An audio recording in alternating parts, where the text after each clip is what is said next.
मेरे दोस्त बुजुर्ग नौजवानों, ये हमारे अकाबिर थे। आप जानते हैं इस मुल्क पर जब भी कोई परेशानी आई, जब भी कोई मुसीबतें आई, मदारिस पर हो, मकातिब पर हो, मसाजिद पर हो, मेरे दोस्त बुजुर्गों किसी पर भी हो, जमीयत उलमा सामने खड़ी है। आप जानते एक मौका ऐसा आया कि पूरे हिंदुस्तान के गोशे गोशे में बम फटने लगा। जहां बम फटता था, जैसा कि राहत इंदौरी के कहने की तरह, वो कहता मैं इंग्लैंड में था, मुझे मालूम हुआ कि बम फटा, अभी बम फटने की आवाज नहीं आई थी, नाम आ गया फला मोहम्मद है, फला अली है। मेरे दोस्तों यही होता रहा। उस वक्त का होम मिनिस्टर शिवराज पाटिल, उसने सबसे पहले मुसलमानों को यह पेश किया कि दहशतगर्द हैं। मेरे दोस्त बुजुर्गों, इस्लाम का दहशतगर्दी से कोई ताल्लुक नहीं। मुसलमान कभी भी दहशतगर्द न था, न है, न हो सकता है। झूठ बोल रहे हैं मेरे दोस्तों। जो खुद दहशतगर्द हैं, इल्जाम देते थे, उनको कसूर अपना निकल आया। मेरे नौजवानों, उस वक्त आप जानते हैं कि जगह जगह मुसलमानों की गिरफ्तारियां होने लगी। अल्लाह अकबर, कुर्बान जाइए इन उलमा पर। उलमा के सरखील उस्तादुल असातिज़ा, सदर जमीयत उलमा हिंद, अमीरुल हिंद, सदरुल मुदर्रिसीन हजरत मौलाना सैयद अरशद मदनी दामत बरकातुहुम सामने आते हैं। मेरे दोस्त बुजुर्गों, हुकूमत की आंखों में आंखें मिलाकर बात करने वाली शख्सियत अरशद मदनी का नाम है। मेरे नौजवानों, उस वक्त हजरत ने बाकायदा तौर पर हुकूमत को ललकारा, शिवराज पाटिल को ललकारा। एक वक्त वो था, फौज में एक शख्स, उसके चेहरे पर दाढ़ी थी। फौज के कमांडर ने कहा दाढ़ी छीलनी होगी। उसने कोर्ट में दायर किया केस। उसके बाद कोर्ट पूछता है शिवराज पाटिल से कि देखो ये दाढ़ी का मसला आया है। शिवराज पाटिल ने कहा था कि इनके यहाँ दाढ़ी रखना न रखना दोनों बराबर है। उस वक्त मौलाना अरशद मदनी सामने आए, कहा कि शिवराज पाटिल कौन सा मुफ्ती है? हमारे दारुल इफ्ता, हमारे मदारिस, हमारे उलमा, हमारी मुफ्तियान इकराम मौजूद हैं। अल्लाहु अकबर, ऐसा ललकारा। आज मेरे दोस्तों, शिवराज पाटिल कौन है, कहां है, किस जगह, किसी को पता नहीं। उसके बाद गिरफ्तारियां हुई, बेकसूर मुसलमानों को, बेकसूर नौजवानों को, बेकसूर उलमा को गिरफ्तार किया गया। उस वक्त कौन सामने आया? आप जानते हैं दहशतगर्दी का मामला बहुत खतरनाक है। हजरत ने मुंबई में एक मीटिंग बुलाई, वहां पर कई वकला को बुलाया। यहां तक के बड़े बड़े लोगों ने, वकला ने कहा हजरत इस मामले में आप आगे मत बढ़िए, वरना ये आपको दहशतगर्द साबित करेंगे, आपकी गिरफ्तारी हो सकती है। हजरत ने फरमाया इन बेकसूर नौजवानों उलमा के लिए अरशद मदनी गिरफ्तार होने को तैयार है। मेरे दोस्तों,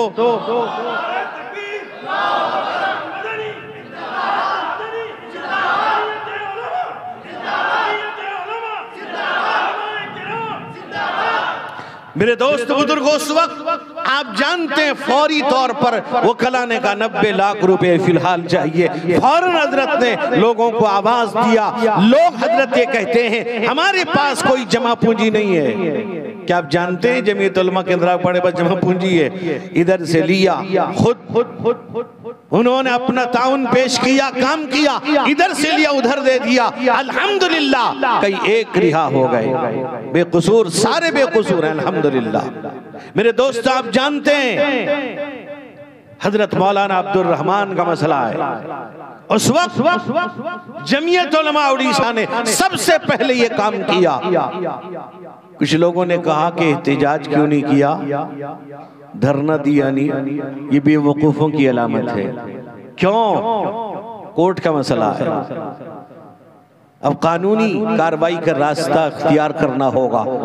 उस वक्त जमीयत उलमा उड़ीसा ने, हजरत अमीर शरीयत भी तशरीफ फरमा थे, उसमें तय किया 40-50 हजार रुपए जमीयत उलमा मुंबई को पेश किया गया।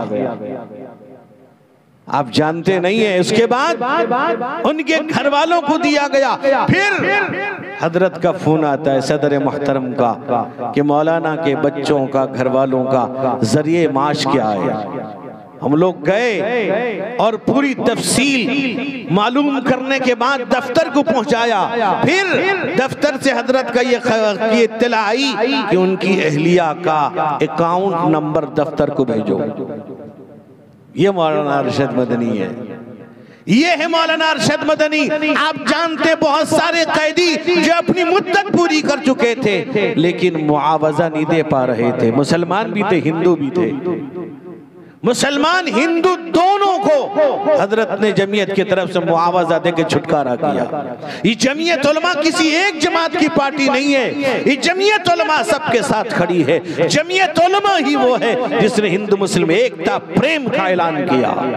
जमीयत उलमा शुरू से आज तक इसने भेदभाव नहीं किया। मेरे दोस्तों, जमीयत उलमा जिस तरह मुसलमानों की परेशानी में खड़ी है, इसी तरह हिंदू भाइयों के लिए खड़ी। आप जानते हैं केंद्रापाड़ा जिले में कई जगह इससे पहले जो भी मामला हुआ, मुसलमान भी है, हिंदू भी है, कई घर जले, उसमें भी जमीयत उलमा केंद्रापाड़ा के साथ जमीयत उलमा खड़ी रही। काम किया है, काम कर रहे हैं। मेरे दोस्त बुजुर्गों, अब बताइए फिर जो भी मसला पेश आता है, मदारिस पर मामला आया, अरशद मदनी। आप जानते हैं कोरोना के जमाने में जमात पर एक ऐसा खतरनाक दौर आया मरकज निजामुद्दीन के ताल्लुक से। मेरे दोस्तों, उस वक्त मैं ये कहता हूँ, हमारे मिनिस्टर ने मुझे फोन किया, कहा कि आप इस पर जरा काबू पाइए वरना हो सकता है कि राइट लग जाए। जो माहौल पेश किया, और इतना खतरनाक, इतनी खतरनाक साजिश थी कि इस वक्त ऐसा माहौल जहर खोल दिया जाए कि जगह जगह आग लग जाए। मीडिया ने इस तरह कहा, अल्लाहु अकबर। उसके बाद वही मौलाना अरशद मदनी सबसे पहले तारीख में मीडिया पर केस करने वाला अरशद मदनी है। फिर कहां गए? खामोश हो गए, मामला ठंडा पड़ गया। ये और बात है, कोई तस्लीम करे ना करे, अरशद मदनी सामने यूं नहीं देखता अरशद मदनी कौन मुझे पूछता है कौन नहीं पूछता है। आप बताइए, वक्फ का मसला आया, मदारिस को नोटिस का मसला आया, ये हुकूमत को मालूम नहीं है। ये मालूम तो क्या, जान कर के अनजान बनते हैं। ये मदरसे वाले हुकूमत का आधा काम कर रहे हैं। ये हुकूमत की जिम्मेदारी उन बच्चों को खाना देना, हुकूमत की जिम्मेदारी पढ़ाने वालों को नौकरी देना, उनको दरमा देना। कौन दे रहा है? ये इस मिल्लत वाले, न मिल्लत में रहने वाले मुसलमान दे रहे हैं। बताइए, इतने बच्चों को खाना, इतने उस्तादों को तनख्वाह, तमाम मदारिस का आप जायजा लें, हुकूमत का आधा काम ये कर रहे हैं। क्या परेशानी है इनको? जबकि हमको दस्तूर ने हक दिया है, हमसे इस हक छीनना चाहते हैं। अरशद मदनी सामने वक्फ का मसला आया, हम ये कहते हैं कि वक्फ की जो जायदाद है हमें हुकूमत ने नहीं दिया है, हम हुकूमत से नहीं लिए हैं। मेरे दोस्तों, ये हमारे बाप दादाओं ने दिया है, अपने मरहूमीन के लिए, अपने लिए, अल्लाह के लिए वक्फ किया है। हमने हुकूमत से नहीं लिए तो हुकूमत मांग रही, हुकूमत चाहती है इसको गसब कर जाए। इनको, ये हमारे उलमा का किरदार है जिन्होंने तरगीब दिया। आप पूरे मुल्क पे सबसे ज्यादा वक्फ इमलाक हैं, ये हमारे उलमा का एहसान है। उन्होंने लोगों के दिलों में ये तरगीब दिलाई कि इन वक्फ करने के लिए, अल्लाह के लिए जगह जगह। आज तो उनके बड़े बड़े लोग हमारी जमीन पर घर बनाए हुए हैं। रूदात मेरे गम की ताहशर पढ़ी जाए, रूदात मेरे गम की ताहशर पढ़ी जाए, शीशे की कहानी है पत्थर से लिखी जाए, फिर देखना मक्तल पे सन्नाटा नहीं होगा, जो बात हकीकत है वो बात कही जाए। कोई मसला पेश आया, मेरे दोस्तों, अरशद मदनी सामने है। अल्लाह का फजल है, हर मामले पर सुप्रीम कोर्ट उसकी तायीद करता है, उसी के मुताबिक उसका फैसला आता। अल्लाह करे उसी तरह सुप्रीम कोर्ट जो है मुनसिफाना मामला करता रहे। मेरे भाई, इसलिए हमारी जिम्मेदारी है हम बेदार रहें, जमीयत उलमा के जिम्मेदारों से, जमीयत उलमा के अफराद से जोड़ कर रहे हैं। आप देखिए आप हजरात माशाअल्लाह मैं देख बहुत काम कर रहे हैं। हजरत मौलाना फसीउल्लाह साहब की सदारत में और फिर इलाके के सदर हजरत मौलाना जावेद साहब, ये उलमा और ये इनके तमाम रफ़क़ा बहुत बड़ी कुर्बानी वक्त निकाल कर कौन करता है। ये अपने लिए नहीं निकले, आप एक एक फर्द के लिए निकले हैं। ये इस मुल्क के अंदर हिंदू मुस्लिम एकता प्रेम को कायम करने के लिए, अमन अमान को बाकी रखने के लिए इस तरह के प्रोग्राम कर रहे हैं। आपके अकीदे की, आपकी ईमान की हिफाजत की बात कर रहे हैं। आज तरह तरह के लोग पैदा होते हैं। आप जानते शकील इब्ने हनीफ पैदा हुआ, एक तो माली खोलिया उसको पागल है, दरभंगा का पैदा हुआ। वो मेरे दोस्तों ये कुछ मालूम नहीं, कहता मैं मेहदी अल्लाह के बंदे, अल्लाह के नबी ने कहा कि मेहदी जो है उसका नाम मेरे नाम पर होगा, उसके बाप का नाम मेरे बाप के नाम पर होगा, हजरत फातिमा की औलाद से होगा, उसी और मेरे दोस्त बुजुर्गों अरबी होगा। और ये कहता है फिर ज्यादा से ज्यादा वो जब वो आएंगे हर तरफ जुल्म खत्म हो जाएगा, इंसाफ होगा। ये क्या कर रहा है।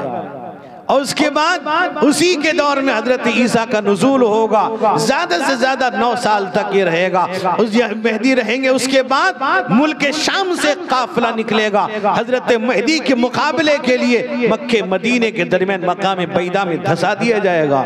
कुछ पता सता नहीं। आज अच्छे खासे लोग अपने आप को दीनदार कहने वाले जुड़ रहे हैं। इस काम में कौन आगे जमीयत उलमा कर रही है। बतलाइए, कई प्रोग्राम वहाँ रनपाड़ा में हुआ, जिस प्रोग्राम को मैंने लाइव देखा बहुत दिल खुश हुआ। मैं हम अपने साथियों में तज़किरा भी किया। हजरत अमीर शरीयत तशरीफ ले गए थे उम्रे में, वहाँ से आया, मैंने कहा कि आप नहीं थे, बहुत उम्दा प्रोग्राम हुआ। तो बहरहाल हजरत अमीर शरीयत ने फरमा कि मैंने भी सुना, तफसील जाना को बहुत अच्छा लगा। तो बहरहाल मेरे दोस्त मेरे बुजुर्गों, मैं कई जगह जाऊंगा, मैं सिर्फ जमात की मोहब्बत में मैं हाजिर हुआ हूँ और आपके सदर मोहतरम का हुक्म था इसलिए हाजिरी हो गई। मेरे दोस्तों, जमीयत उलमा से जोड़कर रहेंगे तो हम हिफाजत में रहेंगे, अल्लाह हिफाजत करेगा। अल्लाह की मदद भी इस जमात के साथ है। मैंने एक हदीस पढ़ी, अल्लाह के नबी ने फरमाया यदुल्लाहि मअल जमाआ, जमात के साथ अल्लाह की ताकत, अल्लाह की नुसरत, अल्लाह की मदद है। मेरे दोस्तों, इसी तरह एक रिवायत है इब्ने माजा के अंदर हजरत अनस की कि इत्तबिउस सवाद अल आज़म फ़इन्नहु शज़्ज़ शज़्ज़ फ़िन्नार, सवाद आज़म की इत्तिबा करो, अलग होगे जहन्नम में हो जाओगे। एक रिवायत है मेरे दोस्तों बुजुर्गों, यहाँ तक के इमाम साहिब मिशकात ने किताबुल इत्तिसाम व सुन्ना के अंदर एक हदीस नकल की है। और वो हदीस हजरत अब्दुल्ला इब्न उमर की है। फरमाया कि अलैकुम बिल जमाआ, तुम पर जरूरी लाजिम है जमात के साथ के इख्तियार करना। फरमाया फ़इन्ना यदुल्लाहि अलल जमाआ मन शज़्ज़ शुज़्ज़ फिन्नार। मेरे दोस्तों, मेरे बुजुर्गों, मेरे भाइयों, जमात के साथ जुड़ जाओ, इन उलमा इकराम का हर मुमकिन साथ दो। खुद से आओ, क्या ताउन चाहिए, क्या मदद चाहिए, किस तरह का चाहिए। मेरे दोस्तों, फिर आपकी देखें कितनी कार्रवाइयाँ हुई, कितना रकम खर्चा हुआ, आपको महसूस होना चाहिए। ये आपके लिए बेदार हैं, आपको भी इनके लिए बेदार रहना चाहिए। अल्लाह ताला इस जमात की हिफाजत फरमाए। अल्लाह तमाम मदारिस, तमाम मसाजिद, तमाम खानकाए जमात जमइयत सबकी हिफाजत फरमाए। इस मुल्क में अल्लाह ताला हमारे दीन और मजहब की हिफाजत फरमाए। और ख़ास तौर पे सदर मोहतरम सदर जमीयत उलमा हिंद अमीरुल हिंद हजरत मौलाना सैयद अरशद मदनी दामत बरकातुहुम के लिए दुआ कीजिए। अल्लाह ताला हजरत वाला के सेहत में, हयात में, क़ुव्वत में, तवानाई में, अल्लाह ताला उम्र में बेपनाह बरकत अता फरमाए। मैं हुक्मे खुदा हुब्बे नबी लेके चला हूँ, मैं हुक्मे खुदा हुब्बे नबी लेके चला हूँ, आईना से आईना नुमा लेके चला हूँ, क्या बिगाड़ेंगी मेरा ज़माने की हवाएं क्या बिगाड़ेंगी मेरा ज़माने की हवाएं, जो बुझ नहीं सकता वो दिया लेके चलाऊं, आईना से आईना नुमा लेके चलाओ, कोई चले या ना चले उसका मुक़द्दर, कोई चले या ना चले उसका मुक़द्दर, मैं अरशद मदनी की दुआ लेके चलाऊं, मैं अरशद मदनी की दुआ लेके चलाऊं। दोस्त बुजुर्गों, इस जमीयत उलमा का मैं शुक्रिया अदा करता हूँ। अल्लाह ताला इसे कायम और दायम फरमाए, मजीद अल्लाह ताला काम ले हिफाजत फरमाए, अल्लाह ताला हर शर से हर फितने से अल्लाह महफूज फरमाए, हर काम को बेहतर से बेहतर अंजाम देने की अल्लाह तौफीक अता फरमाए, अपने बड़ों के मातहत रहकर जिंदगी गुजारने की तौफीक अता फरमाए। व आखिरु दावाना अनिल हम्दुलिल्लाहि रब्बिल आलमीन।